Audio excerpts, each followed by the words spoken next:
নমস্কার, আমি চিরঞ্জিত স্যার। তো আজকে তোমাদেরকে আমি একটা বিশেষ কারণে এখন বাঁকুড়া যাওয়ার পথে রয়েছি, গাড়িতেই রয়েছি, বুঝতেই পারছো। তো একটা বিশেষ কারণে ভিডিওটা বানাচ্ছি, একটু মনোযোগ সহকারে শুনবে। যে যারা ফর্ম ফিল আপ করেছো, আমি একটা তোমাদেরকে ডাটা বলেছি, সেখানে 24,000 প্লাস কিন্তু ফর্ম রিজেকশন হয়েছে। কিন্তু এটা নয় যে ফর্ম রিজেকশন হয়েছে মানে সবার ফর্ম রিজেকশন হয়েছে। তুমি যদি তোমার ফর্ম যদি মানে ঠিকঠাক ফিল আপ করে থাকো, তাহলে তোমার ভয় পাওয়ার কোনো দরকার নেই। এখানে জেনে বুঝে ভয় নয়। সেখানে দেখো, আমাদের কাছে কোনো খবর থাকলে আমি পিআরবির পাই টু পাই তথ্য, সঠিক তথ্য তোমাদেরকে জানাই, ঠিক আছে? সেটা এক্সামিনেশন থেকে শুরু করে কোনো কিছু পিআরবির হালচাল হলে সেটা যতটুকু জানতে পারি আমি তোমাদের সামনে তুলে ধরি। অ্যাজ এ টিচার হিসাবে এটা কর্তব্য যে সেখানে 24,000 কমলেও সেখানে তো কিছুটা কম্পিটিশান তো কমবে।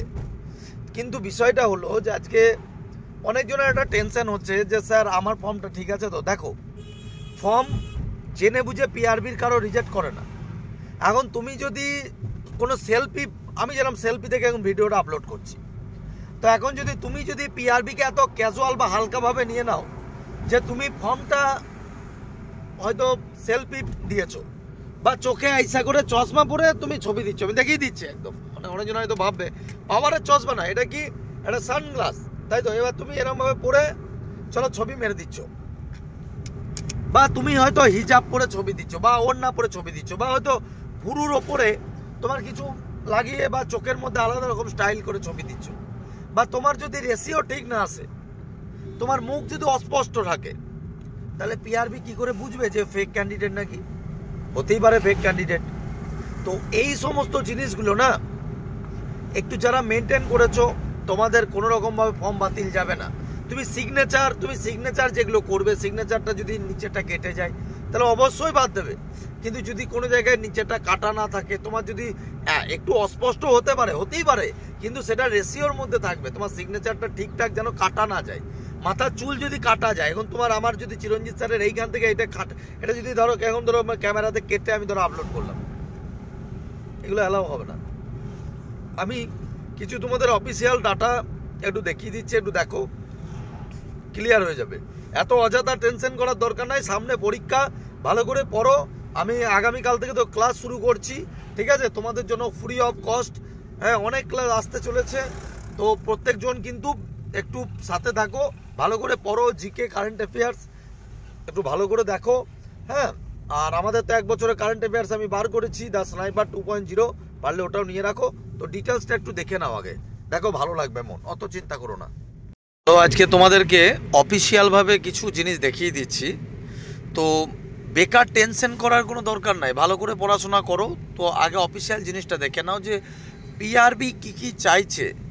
তো এই জিনিসগুলো কি তুমি সঠিক করেছো, তাহলে তোমার ফর্ম বাতিল হবে না, ঠিক আছে? ভালো করে দেখো, West Bengal police recruitment board may reject application, ঠিক আছে, with photos and are fuzzy or incomplete. ভালো করে দেখো, the photo must not certain criteria including, যে ফটোগুলো নিচের ক্রাইটেরিয়া সম্পূর্ণ করবে না সেইগুলোকে কিন্তু তোমার বাদ দিয়ে দেওয়া হবে।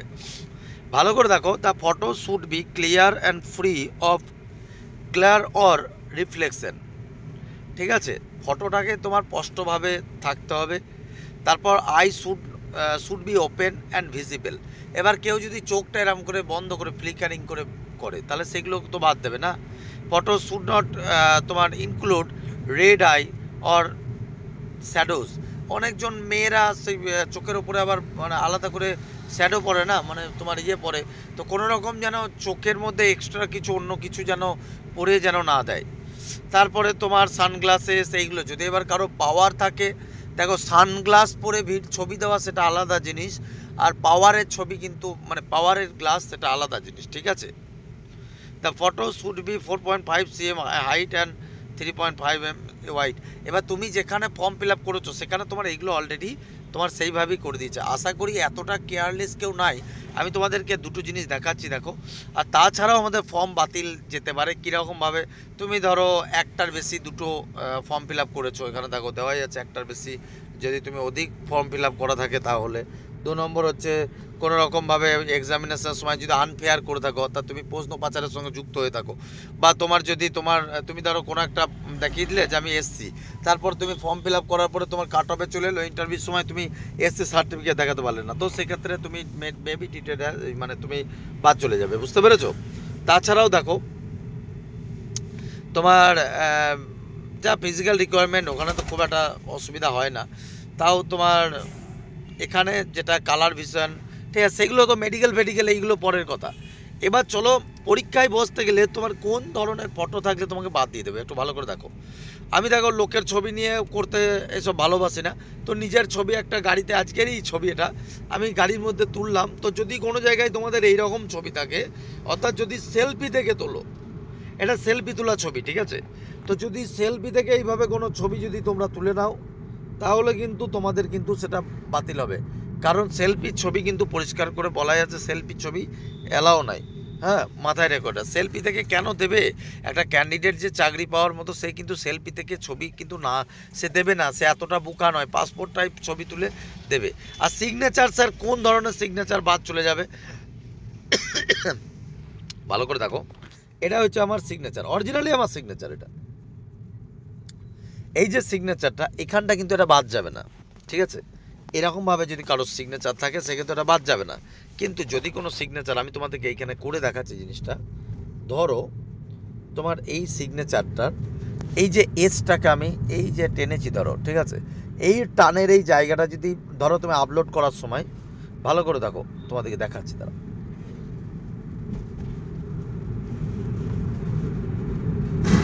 গাড়িতে যেতে যেতে ভিডিও বানাচ্ছে, হ্যাঁ একটু তো অসুবিধা হবে।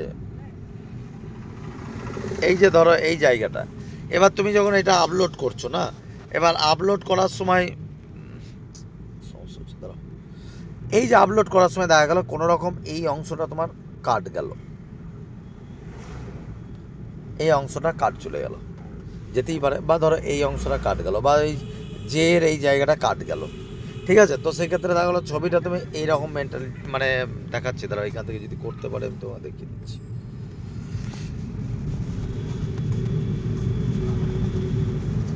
দেখা গেল এইরকম রেশিওতে ছবিটা রেখেছো, ভালো করে দেখো, এইরকম রেশিওতে ছবিটা তুমি রেখেছো, তাহলে সেক্ষেত্রে তোমার নিচের কোন অংশটা বাদ চলে যাচ্ছে দেখো ভালো করে, তোমার নিচে কিন্তু এই অংশটা বাদ চলে যাচ্ছে, ওই যে এসের নিচেটা, যে নিচেটা, তাহলে এইরকম ধরনের সিগনেচার কিন্তু তোমার বাদ চলে যাওয়ার কিন্তু চান্স রয়েছে, বাদ চলে যাওয়ার চান্স মানে বাদ কিন্তু চলে যাবে, এটা ধরে রাখতে পারো, ঠিক আছে?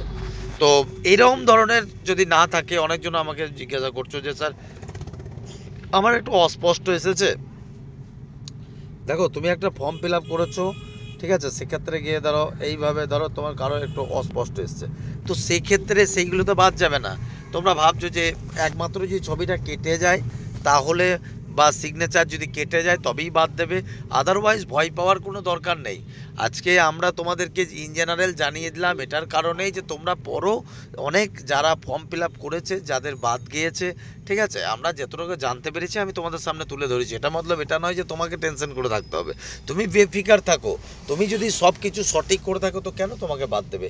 আর একটা জিনিস আমি আগেও বলেছি, তুমি যখন ফর্ম ফিল আপ করেছো, তুমি যখন একটা চাকরির ক্যান্ডিডেট, তোমাকে তো এটা বুঝতে হবে যে তুমি ভাই, তোমাকে চাকরি পেতে হবে, তো চাকরি পেতে গেলে তোমাকে তো একটা তোমাকেও সিরিয়াসভাবেই ফর্মটা ফিল আপ করতে হবে, তো তুমি বা এতটা কেন, তুমি মানে এতটা কেয়ারলেসভাবে ফর্ম ফিল আপ করবে কেন, যে যেখানে তুমি ছবি সিগনেচার আপলোড করতে, বা তুমি নিজের চশমা পরে বা হিজাব পরে বা ওড়না নিয়ে মাথায়, তো এই ধরনের ছবি তুমি দেবে কেন? তুমি কি এখানে কোনো বন্ধু বান্ধবকে ছবি পাঠাচ্ছ? তা তো নয়, তুমি একটা গভর্নমেন্ট সার্ভিসের জন্য ছবি পাঠাচ্ছ, তো এইগুলোর ক্ষেত্রে উচিত না না তোমার। তো যাই হোক, অত টেনশন করার কোনো দরকার নেই। হ্যাঁ, তবে যেটা ফর্ম ফিল আপ, এই যেটা রিজেক্ট হয়েছে, যে লিস্টটা 24,000-এর প্লাস আমি যেটা তোমাদের দেখিয়েছি, একদম সঠিক তথ্য। পরবর্তীতে যদি কেউ চাও সেটা তোমরা দেখবা, যদি পরবর্তী যারা ডেপুটেশন যাবে তাদেরকেই দেখবা ওটা জানিয়ে দেওয়া হবে, বা তারা যদি জিজ্ঞাসা করে নেয় তাহলে কিন্তু এই বিষয়টা তাদের সামনে অবশ্যই তুলে ধরবে। কিন্তু এইটুকু তোমরা জেনে রেখো যে জেনে বুঝে পিআরবিও কাউকে কিন্তু কোনো সময় রিজেক্ট করে না। আর আজকের দিনে এত টেনশন করেও তো লাভ হবে না, কারণ তুমি 7 দিন তোমাকে কিন্তু সময় দেওয়া হয়েছিল, তা তুমি যদি একটা সিরিয়াস ক্যান্ডিডেট হও চাকরির, তা তুমি বা 7 দিনটা তোমার যদি কোনো মনে হয় যে আমার ভুল হয়েছে, তাহলে তুমি সেই জায়গাটা, তোমাকে তো রেকটিফিকেশনের চান্স দিয়েছিল বাবা, তাহলে সেই জায়গাটা তোমার তো করা উচিত ছিল, তাই না? যাই হোক, এত টেনশন করার কিছু নেই, আর আমি গাড়ি থেকে ভিডিওটা বানাচ্ছি, তো এত টেনশন করার কিছু নেই। অল দ্য বেস্ট, ভালো করে পড়ো, মাথার ওপরে পরীক্ষা, যে যাই বলুক খুব সামনেই তোমাদের পরীক্ষা। আর আশা করি কারেন্ট অ্যাফেয়ার্স বই যেটা আমরা লঞ্চ করেছি তোমরা প্রত্যেকজন নিয়েছো। এখনও পর্যন্ত বলছি যারা নাওনি তোমরা কিন্তু এই নম্বরটায় একটু হোয়াটসঅ্যাপ করে দাও, 7001496841, 70014968, এটা কিন্তু 6 নয়, হ্যাঁ। তো এটা নিয়ে নাও গা, আমি তোমাদেরকে বলছি ওই বইয়ের বাইরে কারেন্ট অ্যাফেয়ার্স থাকবে না। যদি মনে হয় যে বইটা খারাপ তখন আমাকে অবশ্যই বলবে বইটাকে খারাপ, কারণ কপিরাইট নাম্বার দেওয়ার পরে আমরা যে বই বার করি আমাদের তো রেজিস্টার ইনস্টিটিউট, তো সেটা সব সময় জানবে ওয়েস্ট বেঙ্গলের টপ মানে বইয়ের মধ্যে থাকে। তো অবশ্যই নিয়ে নাও গা এই নম্বরটা 7001496841, তাহলে তোমার জিকেটাও গুছানো থাকবে, আবার কারেন্ট অ্যাফেয়ার্সটাও গুছানো থাকবে। ঠিক আছে, অল দ্য বেস্ট।